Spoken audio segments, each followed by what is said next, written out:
Obvious, some have been reported in great detail, but there may be a few ideas that may not have been as reported or as followed as others. We all know that there's an issue concerning reference prices, specifically what reference prices get impacted and adjusted and how to pay for them. We know that there's a lot of conversation about improvements to crop insurance and how to create a structure that encourages more participation in that risk management tool and how it could become and be more effective for producers here in the U.S. and who benefit from those changes. Clearly a lot of conversation as well about conservation and whether or not the significant and historic amount of investment in conservation of the IRA should remain in the IRA or should be placed within the Farm Bill, and if placed within the Farm Bill, whether or not it would continue to have a climate smart focus or whether it would be open up for other uses. And most of those issues either create a scenario in which Republicans have a particular approach and Democrats have a particular approach, or the Senate has a particular approach and the House has a slightly different approach. But I want to talk to you for just a minute about a challenge that may not be quite as obvious. I don't think it's been reported, at least I haven't seen it, and to my knowledge hasn't yet been followed. And it deals with the fact that the makeup of the House Ag Committee, as you know, there are 29 members of that committee. Chairman Thompson's got a very challenging job to corral the entire committee. But 21 of the 29 of those House members on the House Ag Committee are also members of the Republican Study Committee. Now, the Republican Study Committee recently issued a report on the FY25 budget. It's entitled Fiscal Sanity to Save America. I spent some time with that document over the course of the last several days because it contains in it some pretty significant recommendations and suggestions. For example, if we're dealing with reference prices, it may come as a surprise to some that the study committee believes that farmers with income more than $500,000 of adjusted gross income shouldn't receive subsidies at all. That might come as a surprise to folks. It may come as a surprise to folks that the study committee also suggests that regardless of circumstances, no farm should receive more than $40,000 in subsidies.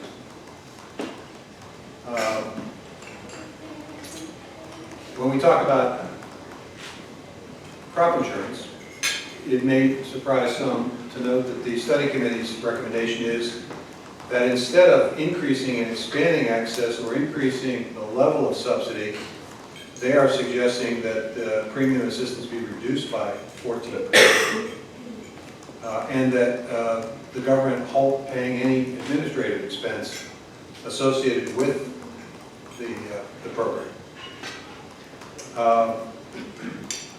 and that they should cap underwriting gains under the crop insurance program. When it comes to conservation, it may be important for folks to know the study committee is suggesting that there will be no new enrollments in CRP, which means that over a period of time, CRP would go out of existence. And they're suggesting that the same thing be true of CSP, the Conservation Security Program. That the Conservation Technical Assistance Program, which is pretty important to people to be able to get the information, allow them to access the conservation benefits under IRA or EQIP or CSP or whatever. They're suggesting that conservation technical assistance be eliminated. They're also suggesting that the government get out of the business of trade promotion and facilitation by eliminating the ag trade promotion and facilitation programs. They're suggesting a phase out of the milk program as well. So as you as you think about that, and 29 members of the House Ag Committee that has to pass the Farm Bill, and 21 of the 29 are part of the study committee, which has made these recommendations. It's a pretty challenging circumstance and situation for the chairman, which is why I think he understands and appreciates the need for a bipartisan bill. Why do they do this? Well, they do it in part to pay for the elimination of the estate tax. ERS did a study of the estate tax as it relates to farms. It took the year 2020, and that year 31,000 farmers passed away. Of that 31,000, based on the estate tax as it exists today, 189 farms and estates were required to file the tax return. 189. 50 out of 31,000 paid the tax. The total tax that was paid in 2020 was $130 million in taxes. But the transfer of wealth that took place with those farms was over $56 billion. So I guess for those of us who are concerned about the bigger getting big, good. That's an issue. They also suggested that indexing capital gains, increasing depreciation for non-residential construction. So it is I think, a fairly significant document that lays out, just in this area, of course it lays out in the entire budget, a series of recommendations. I think it runs counter to what we have been hearing might be the priorities and direction of various farm bills that could potentially be reviewed or submitted. So I think it just underscores the difficulty of getting to a farm bill when you not only have differences between chambers, you have differences between commodities, you have differences between political parties, and you have differences even within a political party. So it's no small task. It's certainly understandable why it's taken time, and it's also understandable why it's important and necessary for people to be creative as they kind of deal with ongoing issues. As you know, I've been suggesting a utilization of the Commodity Credit Corporation as it has been used for the payment of PLC and ARC payments and CRP payments for that matter. And I continue to do that. I think there are two strategies, and I'll finish with this. There are two strategies.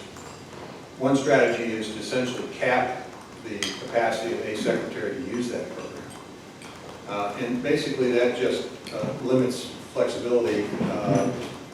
It allows a transfer of resources from that pot of money to some other pot of money, whatever it might be. But no increase in the overall investment in farming in rural America. My suggestion is to essentially look at it in terms of creating within CCC programs which would essentially result in increased investment with farmers and rural America. So I think as this unfolds over the course of the next several months, we'll be obviously taking a close look at whatever may be proposed relative to how people pay for the various programs they're proposing, and whether or not it increases the pie or decreases the pie or keeps the pie the same. Given the importance of American agriculture, given the significance of what rural America does for the rest of the country, I would hope that we could find consensus to increase the pie, given the fact that in relationship to many other aspects of government investment, USDA's budget has been relatively modest, given all things considered. So we'll look forward to some interesting conversation, but I think the study committee, it's going to be interesting to see what those 21 members of the House Ag Committee do. Do they vote for reference prices? Or do they vote to cap who gets subsidies? And there's a clear distinction between those two things. Do they support expansion of crop insurance, or do they want to pull back access to crop insurance? Do they think conservation is worthy of investment, or do they prefer to see it phased out? Do they believe in trade or don't? So hopefully got a few folks that look into that, maybe already have. But I haven't read anything about it, so I'll probably bring it up to the attention today. All right, with that, I'll stop and answer questions. Yeah, I'd like to ask, when you talk about this study committee plan, you've seen a few farm bills in your day, you know, both as governor and as Secretary of Ag. Is it the usual political positioning to end up somewhere in the middle? And is it just an effort to move it more towards one direction or another? Or do you see this effort as something different, more extreme than in the past? Or is this business as usual? But by this effort, you mean? The study committee, the 21. Well, the study committee's recommendations, I think, are pretty radical. Yeah.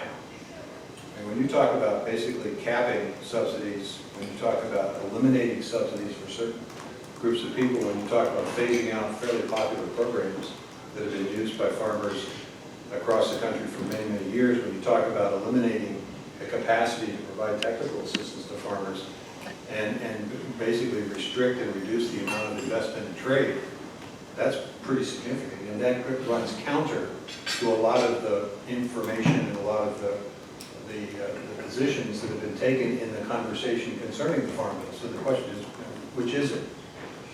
Where's the consistency? And again, this would not be an issue but for the fact that 21 of 29 members of the House Ag Committee have signed off on this. So, which is it? Okay, that's number one. I think every farm bill is difficult for the reasons that I alluded, which is that you start with geographic differences and commodity differences. Certain commodities are helped in a certain way, certain commodities are not helped. And I think as we grow more and more interested in specialty crops, for example, I think there is a growing demand on the part of specialty crop producers to basically have the same kind of opportunities that they see the larger commodity groups have. I think there's clearly differences in terms of philosophy, R&D, and philosophies, frankly, House and Senate. So it's not a simple proposition. That's why many years the farm bill doesn't get done in 5 years. There's usually an extension. I think there's absolutely a genuine desire on the part of the leadership of both the House and the Senate, both Republican and Democrat. I think there's absolutely a commitment to try to get to yes, but it's not easy. And that's just within the committee structure. Then when you overlay it with very slim margins in the House, with the understanding that some of the majority will not vote for a farm bill under any circumstance, that means you're going to have a bipartisan initiative, and that isn't necessarily easy to get on the House side, and then on the Senate side you got to get 60 votes. So that too has to be bipartisan. And in a day and an age and a time when examples of bipartisanship are few and far between, it complicates things. Now, on the flip side, I think there's a genuine desire on the part of most folks to try to do right by the farmers and understanding the significance of rural places. And I think there's going to be a concerted effort to try to get to yes. We'll see.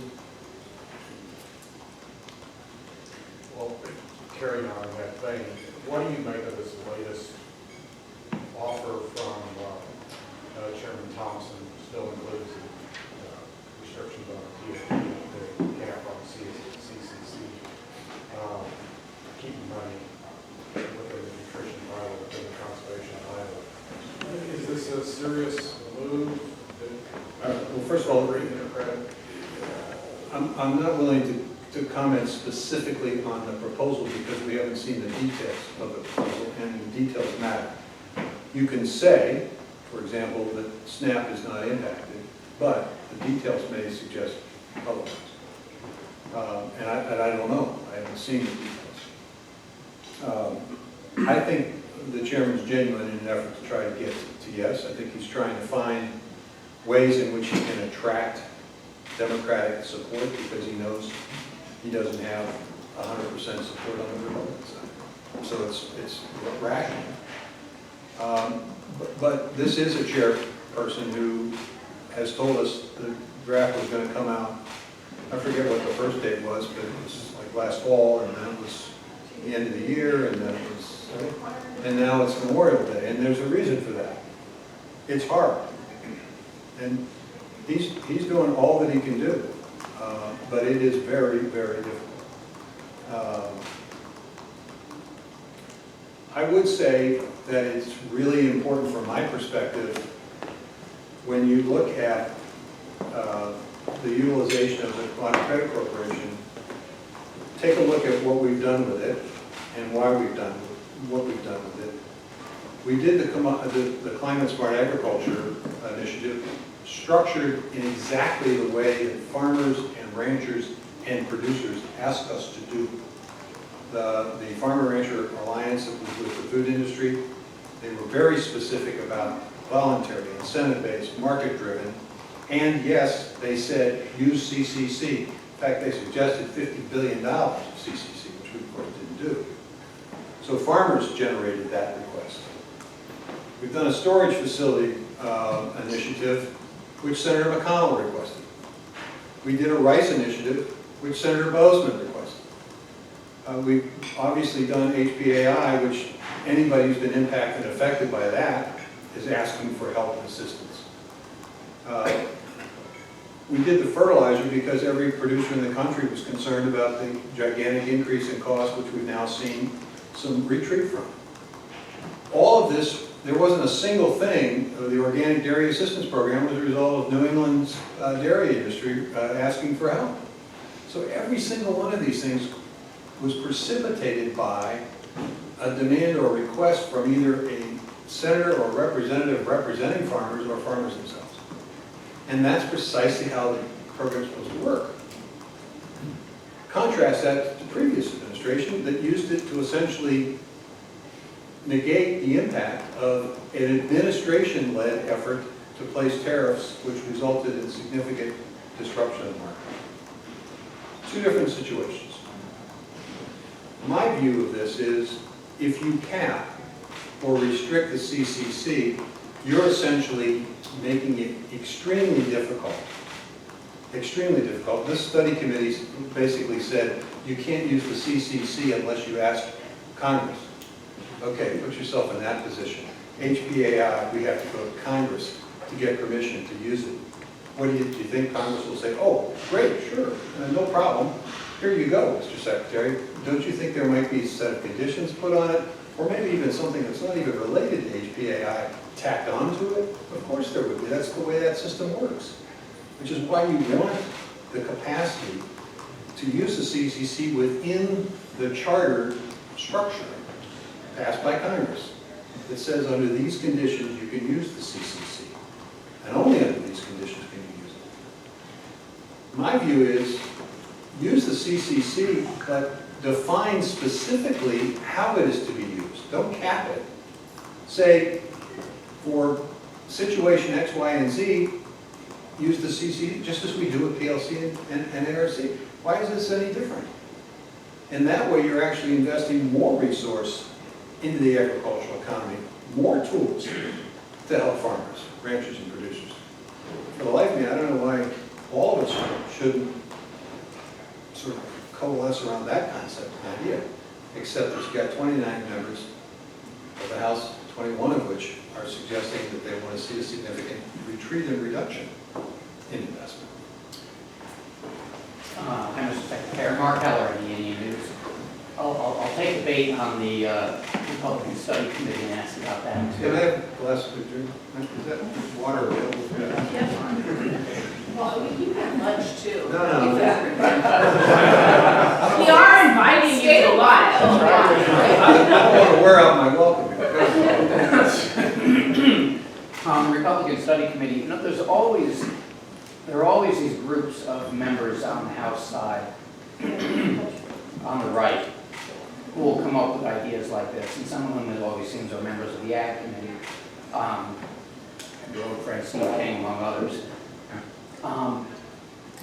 And what happens typically is these things maybe come up as amendments and the farm bill, and they get shot down and go away. Are you concerned this time that those folks actually have more sway than they did in the past? Or just that the presence of this thing is just making the process more difficult? What's the real concern here?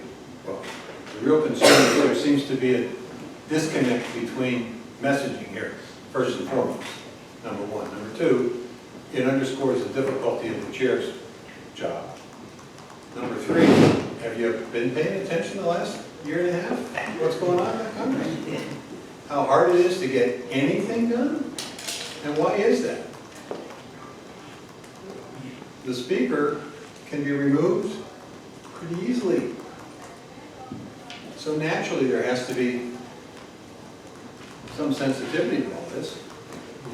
And the question is, if you believe in this, how can you possibly vote for a farm bill that goes in the opposite direction? How is it possible? Unless this really isn't serious. So, then what are you telling the voters back home? You know, so I mean, this is my, tell me which one it is. I just need to know what where we are. And I think the speaker, the chairman will say, well, attention to those folks. He's not a member. Frank Lucas isn't a member. The 21 of the 29 are.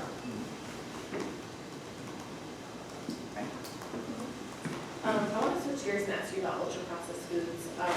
There's been a lot of, it's under your purview. There's been a lot of, negative press attention to UPFs, which is a terrible acronym, but here we are.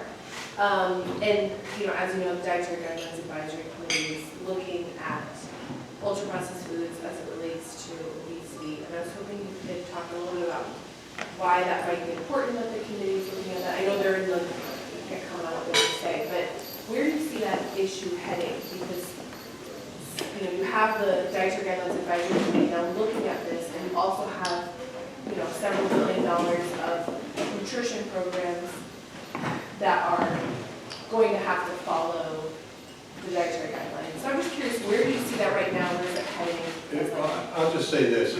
It's a little premature to respond to this question because we don't know precisely how folks have responded to the request for information. We don't know what the science is going to tell us, if anything, and we don't know what decisions, if any, the committee will make relative to it. I would just simply say that I think it was appropriate to inquire. And it was appropriate to inquire in the way in which we inquired because we didn't ask about a specific ultra-processed item. We talked about sort of the category so that we would begin developing a sense of what's out there. And I think that's prudent because people are asking questions, and I think there is concern, and we're out talking a lot about whole foods, we're talking a lot about fruits and vegetables and things of that nature, so I think it was an appropriate question to ask. Where it takes us, I think, is, again, I don't know, and I'm not going to opine about that because the process hasn't finished. Gabriel Pietranzi with NPR member station KJZZ. Thank you for your time. Earlier today, the USDA announced, your office announced the tribal consultations that are coming up later this month. I was wondering if you could talk a bit about the significance behind them, where you hope and you live your offices and the outreach that comes from it, and the objectives there.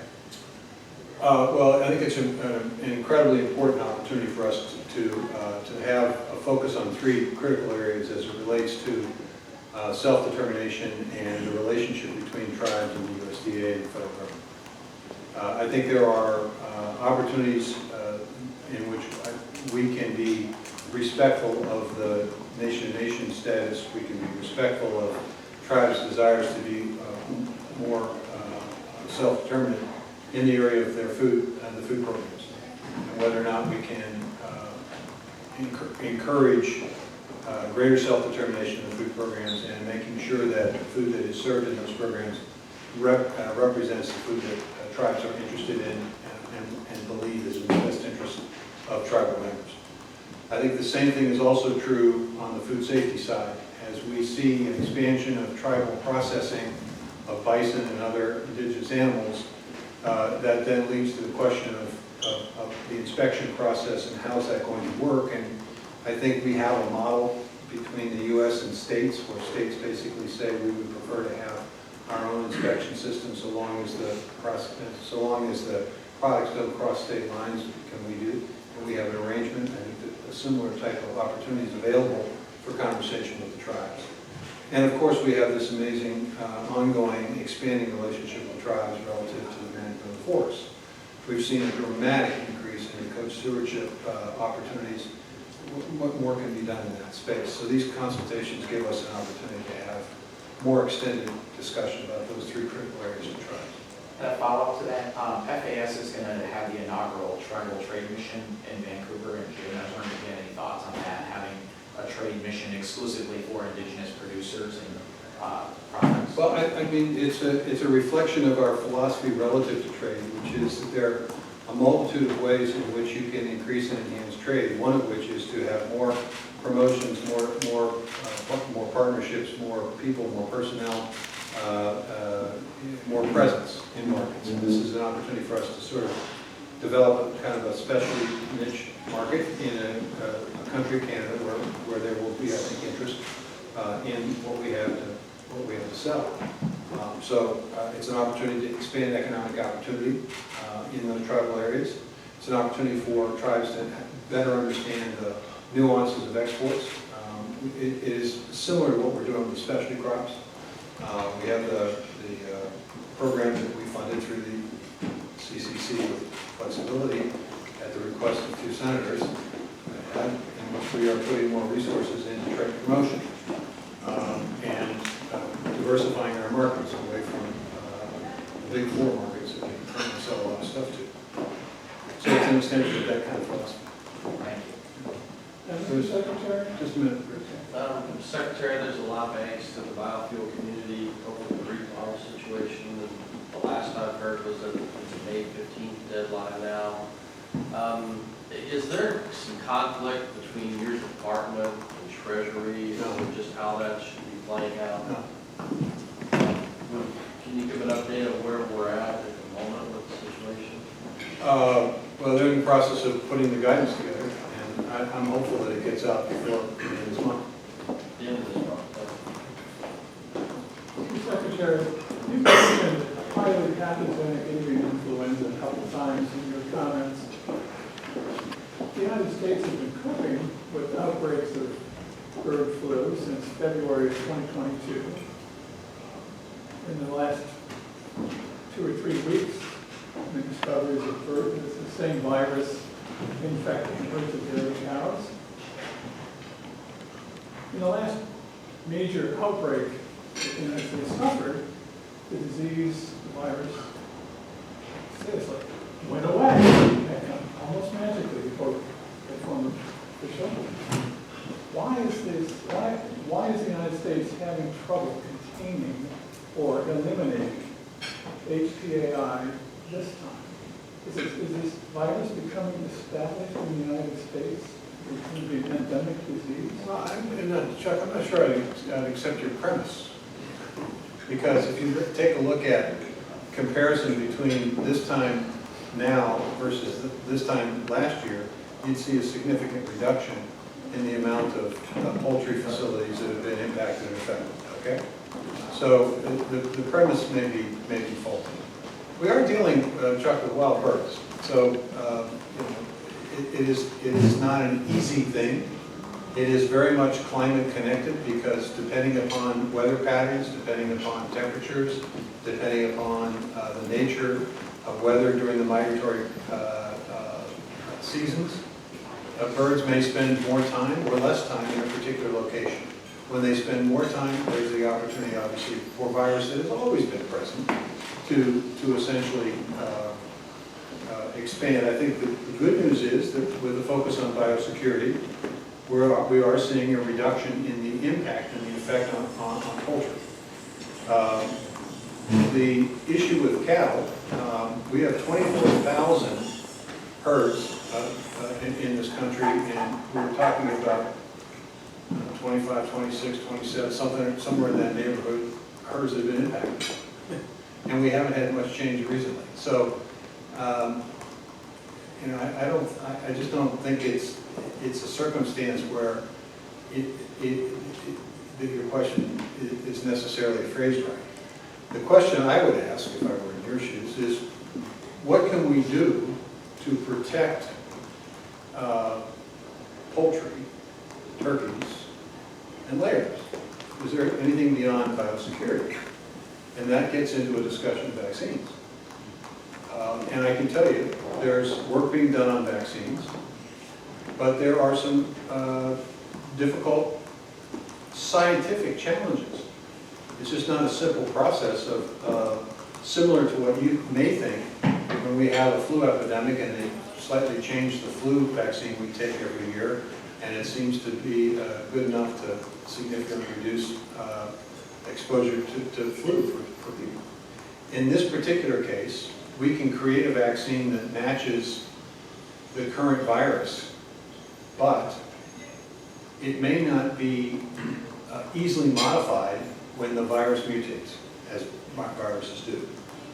The second problem is you have to be able to distinguish between a sick bird that has the virus because they had contact with a wild bird, or a bird that's been vaccinated. Right now, if you vaccinated a bird, you wouldn't be able to tell the difference. You got to be able to tell the difference.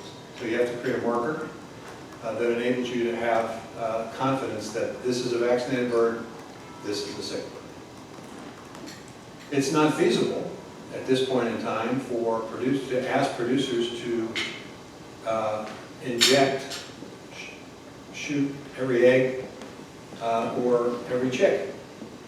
That would take a lot of time and a lot of money. So we have to figure out a way in which that vaccine can be supplied in a way that's more efficient and more effective. Even if we get all of those, I'll get you in just a minute. Even if we get all of those done, we still have the issue of the fact that we and the rest of the world have not seen favorably to the trade of vaccinated birds. So there's a conversation that has to take place internationally to see what the acceptance level is. Now, you'll have turkey producers in this country and layers in this country say, let's go. Well, they can say that because they don't trade. They don't sell much outside the U.S. But broilers do. And so we have to be cognizant of that. So there's a series of initiatives. And then the distinction between the poultry and the dairy cows is a very significant. It's fatal for poultry. It is contagious for poultry. It is not fatal for cows. They recover after 7 to 10 days. The milk is the same, no problem. Most of the situations that we now confront are a result of herds either in Texas or Kansas who were shipped to other locations. It's not a circumstance where birds flew to Michigan and created the problem. It's we shipped Texas cattle to Michigan. Yeah. Thanks for taking our questions. I was actually going to ask you about trade and poultry vaccines. We've already covered that. So I was wondering if you could take a little bit to, do you have any concerns about some of the size of some of these farms and the spread of avian influenza among kind of domesticated birds, not with the wild flocks? Well, I don't know so much as it is the size, but I think we are working with the industry to understand the appropriate design and location of facilities. It's great to have facilities in a beautiful vista where you oversee a beautiful lake or a beautiful body of water, so it's a pleasant place to see and be in, except that's what attracts the waterfowl, so you gotta have to think about that. So I think that the industry is now being challenged to think about what is the right size, what is the right location, what is the right design, what steps need to be taken to enhance biosecurity so if, God forbid, there is virus-filled wild flock, you're still protected. And how do you make sure that your workers are sensitive to this and pay attention to the biosecurity initiatives? That's why we've posted information on the web. These are the biosecurity things you should be thinking about, whether you're poultry or whether you're dairy. This is what your workers should be thinking about. This is how you protect your workers. I think we just need to continue to do this as the science evolves, as we learn more about this, and as we continue to work on things like vaccines. On the vaccine front, where are you guys at? I'm sure you're working with USDR, but on the trade barriers, where where are countries at on the issue? And are you making headway with trying to reduce the trade repercussions of that? Or is it kind of, is it? The conversations have just started. They've just started. I mean, the world, with the exception of France and maybe one or two other countries, has a distinct view on vaccinated birds. They're not interested in trade. However, the question is, can that attitude be changed? Will science enable us to change that attitude? That's going to take a while. It's not something that can be easily discussed. In countries that are at different levels of understanding and different levels of capacity in terms of science, so it is not an easy, simple, quick conversation. I forgot one other issue, which is a fairly significant one, which is even if we get the vaccine, even if we solve all these problems, you got to have somebody commercially manufacture. Well, you know what? Those commercial manufacturers are not in the business of doing it without making a profit. So in other words, they have to have a market to be able to be encouraged to spend the money to create mass quantities of a vaccine. So if nobody wants it and nobody can use it, it's not very unlikely that we're going to have companies want to produce it. So we may have to think of a different approach there, and we're thinking. You made some comments last week, I think it was, about a bill in Arkansas restricting foreign ag and foreign farmland ownership. What is your... It wasn't foreign ownership, it had to do with Syngenta, doing business. Right. What is your take on foreign land ownership, and is it a concern for you, or should there be a limit? Should it be open? Is your question foreign ownership, or is your question China? China, well, Chinese ownership of land or Well, there's a difference, you know. right. There's a difference. Okay. Because- Let's take foreign land ownership. Okay, well, foreign land, I mean, I don't know that there's a whole lot of concern about Canadians purchasing farmland. Yeah. I don't think, probably people may not have as much of a concern about folks from the Netherlands, or dairy folks, owning a little land. The reality is that if you take all of foreign ownership of land, it's less than 3% of the entire U.S. agricultural land. Okay. Now, if you're concerned about China and Russia and Iran and all those folks, China, if the total foreign ownership is roughly 43 million acres out of 850 or 880 acres, 880 million acres, then China owns a little over 360,000, something like that. So that is, I think that's 1/10 of 1%. So is the concern that China, is the concern where China's purchasing land? Well, I've got that concern. Because if it's next to a defense installation, you're darn right I'm concerned about that. Absolutely. Because that's got national security issues. If the concern is, well, we don't want that foreign land ownership because it means fewer acres available for American farmers and fewer acres available for family farms, and it's going to drive the price up. Do you know that roughly a third, of all the farming operations that generate more than $500,000 in sales are owned by investment outfits? Are you concerned about Wall Street farming? People who are. Well, but are they passing laws in Arkansas to prevent the Wall Street guys from buying land? No. So there's a disconnect here. All right. I mean, I understand the emotion of this, and I understand the politics of it, and that's what this is.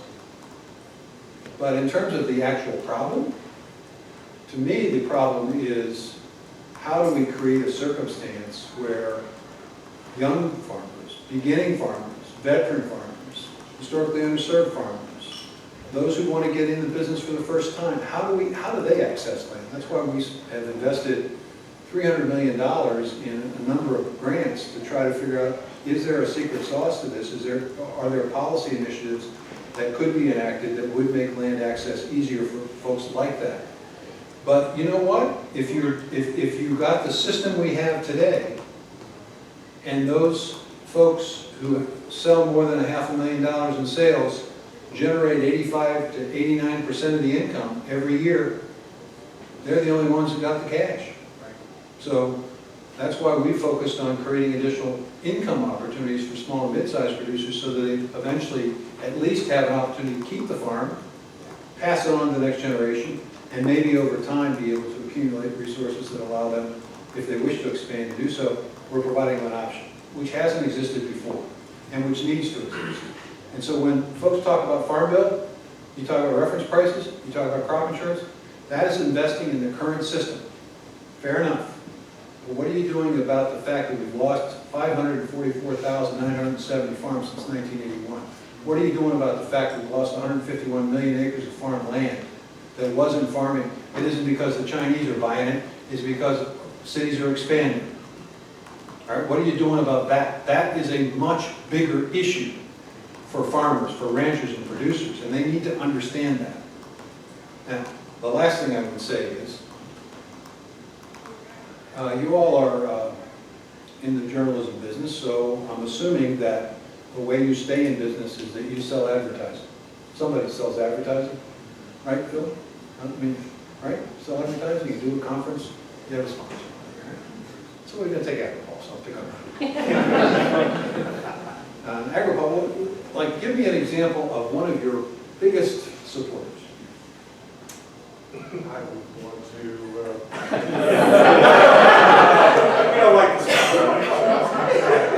Well, let's say, for example, let's just, for hypothetical purposes, let's say the American Farm Bureau is one of your staunch supporters, and they invest in every conference that you have, and they put advertising in every publication that you put out. And you rely on them. In fact, they're your number one source of income. And you and Sarah decide, you know what, let's go after them. Let's just beat the living daylights out of the Farm Bureau. Let's just begin talking about them as if they are a scourge. How long do you think the Farm Bureau will continue to invest in your publication? But yet, somehow, we think all this conversation that the Chinese are going, no big deal. Unfortunately, it is a big deal. Why do I know that? Because the Chinese ministers are sitting across from me, and one of the first questions he asks is about Syngenta and the Arkansas law. Now, he knows that I had a quick answer to that, an answer that understood our system, and our system compares nice favorably with their system, where we couldn't even have this conversation in China because there would be no foreign ownership. But having said that, why did he bring it up? It was a signal. It's a signal. We're paying attention. Now, this may be just a coincidental data point. Maybe. The trade deficit for the first quarter of fiscal year 24 was $6 billion. China's sales to the U.S. were $6 billion less than they were last year. Oh, maybe it's a coincidence. Did you rap on your number one customer? It's going to have an impact, all right? And fair enough, which is why we think it's appropriate for us to think about ways in which we diversify away from that number one customer. Not necessarily rapping on it, but basically saying, you know what, let's do business with the Philippines. Let's do more business with Vietnam. Let's figure out a way to do more business eventually with India. Let's figure out a way to do expanded opportunities in Latin America and South America. Let's figure out a way to actually really play in the African market. And that's why you see trade missions in those areas. That's why you see the RAP program being focused, resources there. That's why you see reverse trade missions occurring with folks. That's why you see the tribal issue, okay? It's all designed to create a similar message back to the Chinese. Say, you know, don't want to do business? Fair enough, we're going to go over here. So this land ownership issue, I get it, I get the politics of it, but it's unfortunate. It's unfortunate. I think that the relationship with China is such a nuanced and incredibly complex relationship. You want to deal with climate change? Do you think you can do that without China's involvement? I mean, we could do everything in the world right. Everything in the world right on climate. China does everything wrong. We're still cooked. What about terrorism? What about trying to figure out ways in which we can maybe turn down the heat in the Middle East? I mean, it's a complicated world, and it doesn't lend itself to simplistic notions. But that's what we have. So my job is to say, okay, think about this, think about this, think about this, and see where it goes from there. But I'm more, you know, if it's about land ownership and land availability and price, you know, I'd like to see family farmers own it and not some person in Wall Street that has more money than God doesn't know what to do with and decides to buy, you know, 500,000 acres of land and can do so and can pay whatever the price is or more. That's who's funding the politician. Time for one last Jerry, question. we'll end with Jerry Hagstrom. There we go. Is he not the dean of this place? Yes. Have you been president of this thing, of this operation, Jerry? I was years ago. Yeah. Yes. They only gave you one term? It's true. I don't know about that. But last week, Chris Clayton and I were both at the CFTC conference in Kansas City, and a commodities trading analyst named Arlen Suderman said that on a panel about data that his clients are very upset about the NASA's decision to end or not to do this cattle report and some other reports. And he said that his members, or his clients, have been Googling the USDA budget and then apparently going on social media and saying, USDA somehow can find the money somewhere. Now, Seth Meyer was there, and he defended what NAS did. He said, I'm sorry that they had to do it, but they only had so much money. And when NAS put out their statement, they basically blamed the appropriators. What's your view on this situation? Well, first of all, people have to understand the budget. They can't look at the numbers. Because if they look at the numbers, they may not fully understand the depth and challenge that NAS had. They may say, well, gosh, they've got this and this, and then maybe they got the same, you know, they didn't get the same amounts last year, but maybe they got less than last year, but they still got quite a bit. Well, here's the problem. You may not understand this, but the appropriators didn't provide the money for the pay increase. The money for what? The pay increase. Oh, okay. Okay? So you have to pay people that. Where does that money come from? Okay? Well, it could come from not having as many staff people. In which case, if you have fewer staff people, you have fewer work that can get done. Or it could come from other programs that have a priority, but the priority is not as significant as the survey, for example. A lot of money goes into the survey. People think, well, you just had a survey, so why do you have to spend money on it? Well, because it's a 5-year deal, and you got to invest over 5 years. They can get mad at NAS, but they really should go and talk to the appropriators. You know, the way this budget works, it's tough. It's tough. It's tough because it's not as if the Department of Agriculture is the first budget that gets done. Quiz, what is the first budget almost always that gets done? Defense. Who said that? Yeah, defense, okay. And does defense take cuts? Real cuts? No. They get an increase. And if you're operating, as we are, under a proposal that says non-discretionary defense fund has to be at a certain capped level, what's the next budget that gets decided? Is it USDA or is it the Veterans Affairs? Or is it Homeland Security? Or is it HHS? The reality is, they don't get to us until there's not a lot left. So all those people who are upset, they should talk to the folks who appropriate the money and say, these are really important to us and we would prefer that you not cut mass. Now, I'm going to say something else about this. I think a way of creating a better scenario for the budget over time would also be to take a look at the WIC program and make it mandatory. Because as a discretionary program, there are challenges with it because you have to estimate how many people you're going to serve. And it's hard to estimate. Some years it goes up, some years it goes down, some years it goes way up, some years it goes down a little. And it's hard to basically predict with absolute certainty, which is why if it were a mandatory program, you wouldn't have that problem. And that WIC budget item takes, I don't know, 28, 30% of the overall USDA budget, discretionary budget. So it's a pretty big chunk. So I think appropriators ought to think about that. Does it make their life easier? Certainly make the department's life easier, and it could probably result in fewer people upset about reports being.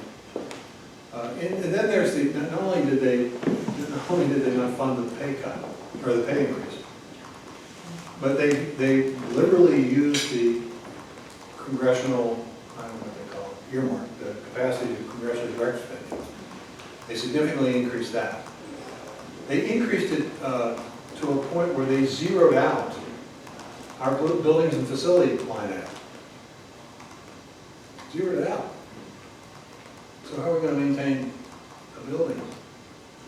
And this is all a result of the debt ceiling and the cap and things rolling downhill. Just to clarify, when you said that they didn't fund the pay increase, that's overall at USDA or Yes. just at NAS? That's No, overall. Overall, okay. And it was a 5.2% increase. So, you know, that's a chunk of money. So we had to fund. And then you have to prioritize, when you're faced with limited budgets, you have to prioritize, you know, somebody's going to not be happy.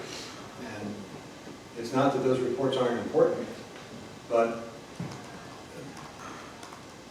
in terms of the NAS reporting, they made the determination, they're the experts, they made the determination, there are probably a dozen more reports that are of significant value that need to be maintained, and were maintained.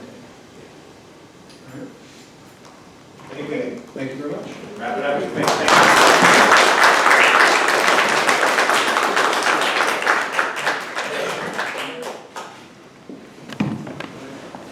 We're going to start a draft for Mr. Hagstrom's brother.